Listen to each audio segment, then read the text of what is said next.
నమస్తే, శ్రీమాత్రే నమః, శ్రీ గురుభ్యో నమః. మనకి ఖగోళ శాస్త్రంలో ప్రతి గ్రహము నిరంతరము చలిస్తూనే ఉంటాయి. వక్రగతిలోను సక్రగతిలోను ఇలాగా ఈ గ్రహాల యొక్క స్థాన చలనాల వల్ల మనకి దేశానికి ద్వాదశ రాశుల వారికి అనగా మనుషులకు వారి వారి యొక్క ఫలితాలను అందిస్తూ ఉంటారు.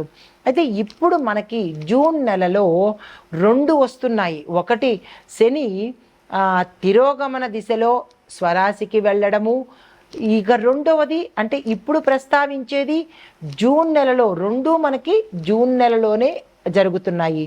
ఇప్పుడు మనకి గురుగ్రహము అస్తమించడం జరుగుతోంది. అయితే అతని వేగవంతమైన కదలికలు ఈ 12 రాశుల మీద దేశకాలమాన సామాజిక, రాజకీయ, ఆర్థిక, న్యాయపరమైన, వాతావరణపరమైన లేదా వ్యవసాయపరమైన పరిస్థితుల మీద ఎలాంటి ప్రభావాలు చూపిస్తున్నాయి, ఒక దేశం మీదే కాకుండా మేషాది ద్వాదశ రాశుల మీద ఎలాంటి ప్రభావాన్ని చూపిస్తున్నాయి అనే అంశంలో గురు అస్తమము మనకి జూన్ నెలలో ప్రారంభమవుతోంది. జూన్ నెలలో 2 విశేషాలు జరుగుతున్నాయి. ఒకటి శని భగవానుడిది, ఇప్పుడు గురువుది. ఇప్పుడు మనం ప్రస్తావించుకునే అంశము గురు అస్తమ సమయము. అయితే ఈ గురు అస్తమ సమయం ఎప్పుడు జరుగుతోంది? జూన్ 9వ తారీఖున 2025 గురుగ్రహము మిథున రాశిలో అస్తమిస్తున్నాడు. ఎప్పుడైతే ఇది జ్యోతిష శాస్త్రంలో ఈ అస్తమయాన్ని శుభప్రదంగా మనం పరిగణన చేయము. ఇది ఒక చెడు క్రియగా మనం పరిగణలోకి తీసుకుంటామన్నమాట. అయితే ఎందుకు అంటే కనుక గురువు ధర్మము, జ్ఞానము, ఆర్థిక స్థిరత్వానికి కారకుడు అనమాట. ఎప్పుడైతే ఇతను అస్తమించాడో కొన్ని కదలికలు మంచిగా ఉండబోవడం లేదు. అవి ఏమిటి అనేది చూద్దాము. అయితే ఈ గురు కదలికలు మనకి 2025 గురు మే 15న మిథునంలో ప్రవేశించాడు.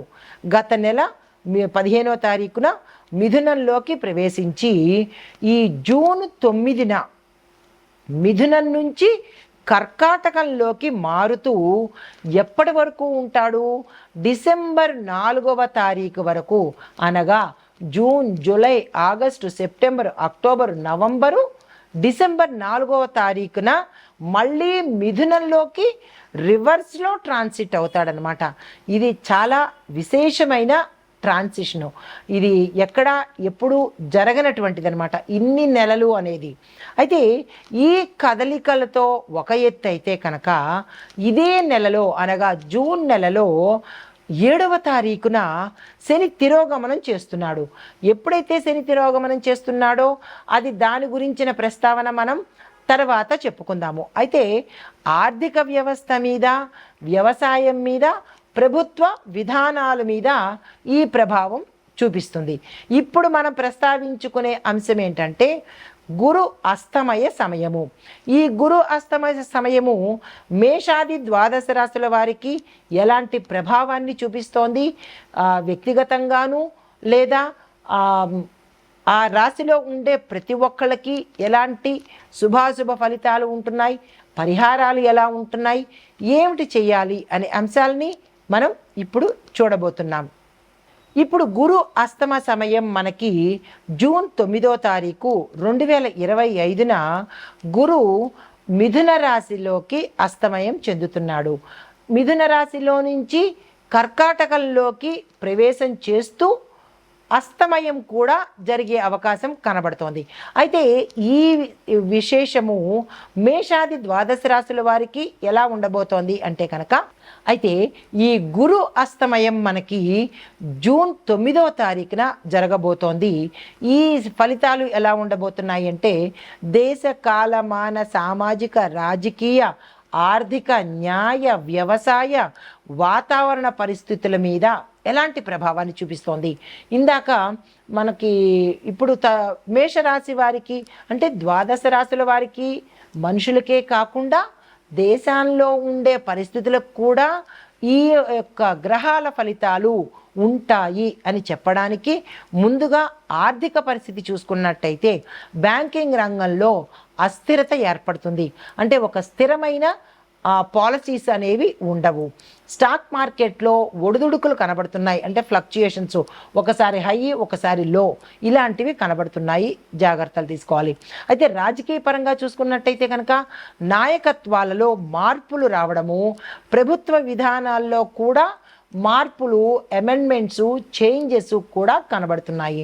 అయితే వ్యవసాయ పరంగా చూసుకున్నట్టయితే కనుక వర్షాభావము, కొన్ని చోట్ల వర్షం ఉండడము, కొన్ని చోట్ల వర్షం లేకపోవడము, పంటల దిగుబడిలో తగ్గుదల కనబడుతోంది.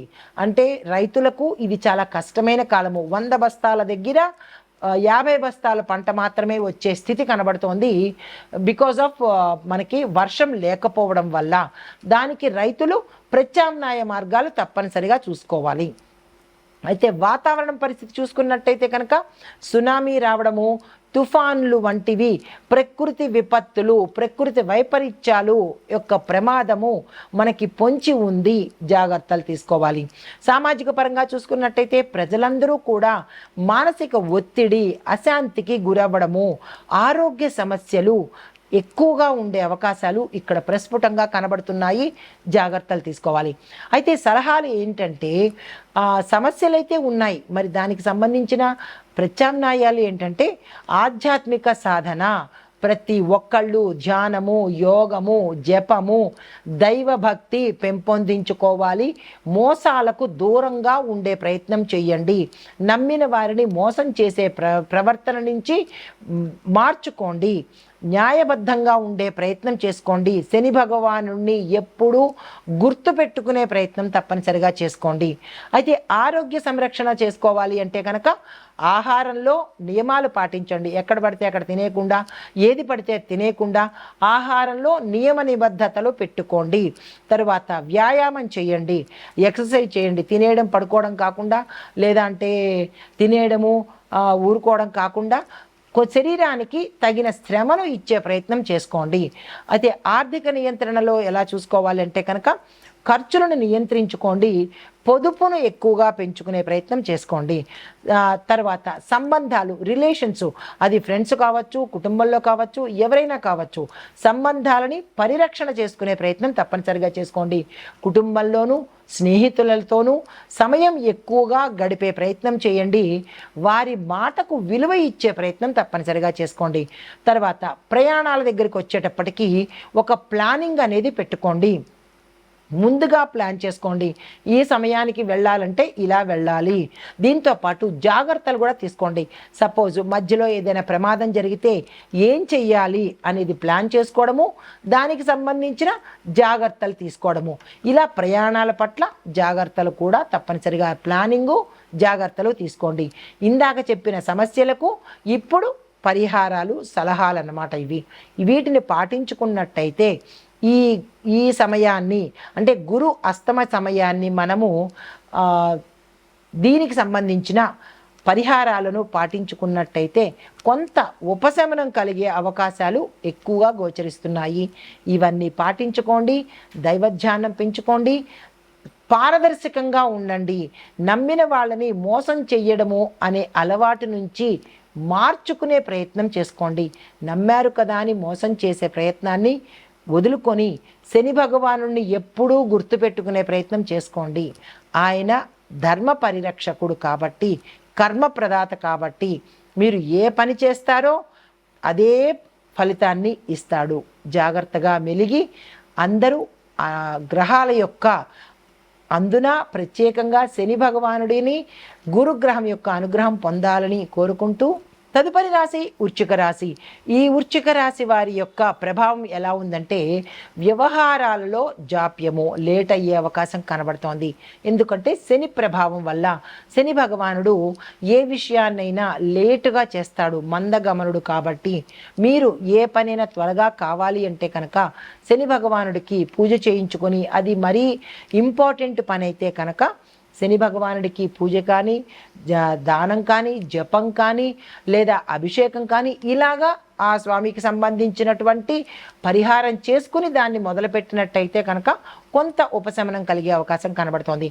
అయితే ఆరోగ్య సమస్యలు చాలా చాలా చాలా ఎక్కువగా కనిపిస్తున్నాయి ఈ రాశిలో ఉండేవారికి. జాగ్రత్తలు తీసుకోండి, డాక్టర్ పర్యవేక్షణకు వెళ్ళండి, గమనించుకోండి.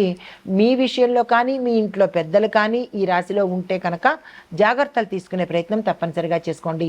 వివాహం కోసం ప్రయత్నం చేసేవాళ్ళు కుటుంబపరంగా చూసినట్టయితే కుటుంబంలో కొంత అశాంతి అలజడి కనిపిస్తోంది. కొంతమందికి వివాహము కాని పరిస్థితి కూడా గోచరిస్తోంది. సంతానపరంగా ఇబ్బందులు కొంతమందికి అయితే, సంతానం కలగకుండా కొంతమందికి ఇబ్బందులు కలిగే అవకాశం కనబడుతోంది. ఇది ఎందుకు ఏమిటి అనేది విచారణ చేసుకుని దానికి సంబంధించిన పరిహారాలు చేసుకున్నట్టయితే కొంత వెసులుబాటు కలిగే అవకాశం కనబడుతోంది. అయితే మీకు చెప్పదగిన సలహా ఏంటంటే ఆరోగ్యం మీద దృష్టి పెట్టండి మొదటిది. రెండవది కుటుంబ సంబంధాల మీద అంటే రిలేషన్స్ మీద సంయమనం పాటించండి. అగ్రెసివ్ నేచరో, కోపంతోనో, యాటిట్యూడ్తోనో, ఇగోతోనో కుటుంబంలో వ్యవహరించకండి. అది బంధువులతో కావచ్చు, కుటుంబంలో కావచ్చు, మీ స్నేహితులతో కావచ్చు, మీరు పనిచేసే రంగంలోనైనా సరే, ఏ సంబంధ బాంధవ్యాల మీదనైనా, ఏ రిలేషన్ అయినా సరే కొంచెం సమన్వయం అంటే సమదృష్టిని పెట్టుకుని సమన్వయం కనుక పాటించినట్టయితే కొంత మంచి జరిగే అవకాశం కనబడుతోంది. ఇది మాత్రం తప్పనిసరిగా చేయవలసిన పరిస్థితి. ఇది గోచార రీత్యా చెప్పదగిన ఫలితాలు, పరిహారాలు, సూచనలు.